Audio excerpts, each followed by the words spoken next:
Hi mga ka-Eagles, magandang araw sa inyong lahat. It's another day and another video mga ka-Eagles. For today's video mga ka-Eagles, makikita natin na sila ay nanguha ng isda.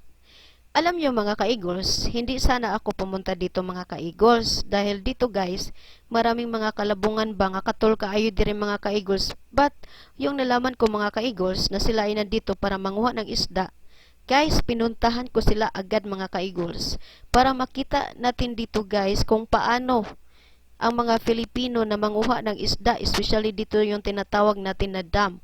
So ngayon guys, makikita natin sa pagkuha ng isda, para makuha natin ang isda mga ka-Eagles, tayo ay gumamit ng net, yung tinatawag natin na net mga ka-Eagles. So giguyod-guyod nila ang net aron nga na ay masulod nga isda unya. Ang isda, kung masulod ang isda sa net, so dili na gyud siya makagawas mga ka-Eagles. So ito yung ginawa nila mga ka-Eagles, na sila ay gumamit ng net.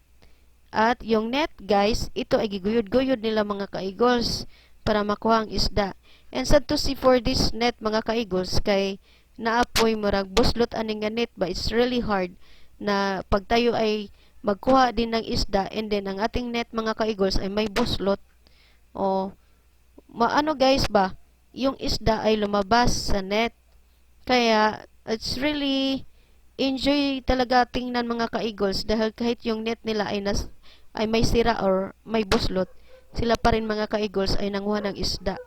And you know guys, it is very helpful mga ka-Eagles, dahil pag wala tayong ulam ba, so pwede tayo pumunta sa dam para manguha tayo ng isda gamit ng net at ating guyod-guyurin ba para makuha tayo ng isda mga ka-Eagles.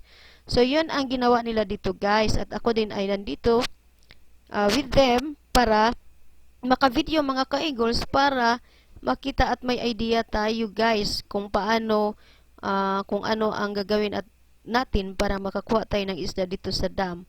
Na-miss talaga ako dito mga ka-Eagles, dahil how many days na sila ay nagpunta dito guys para manguha ng isda, at until ngayon guys, sila ay marami pa ring isda na nakuha.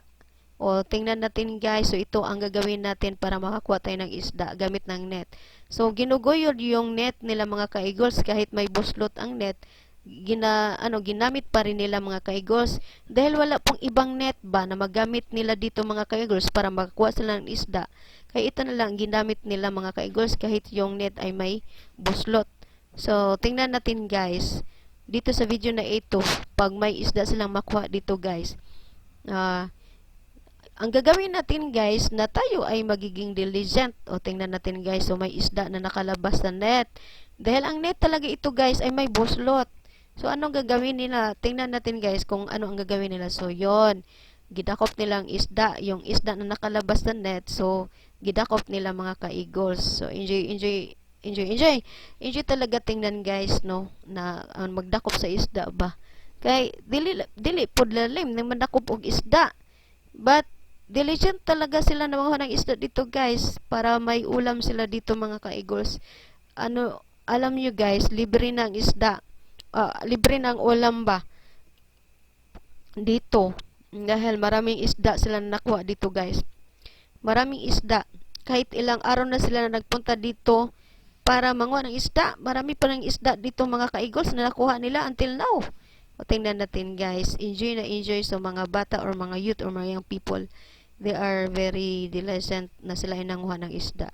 So ito guys, yung isda, yung nakuha nila ng isda, nilagay nila dito sa murag may lingin-lingin. So kinuha nilang yung mga isda guys, at ito ay nilagay na sa balde, para dahil ano na guys ba, umuwi na sila dito. Kaya kinuha na ang isda dyan at nilagay sa balde, yung tinatawag natin na balde mga ka-Eagles.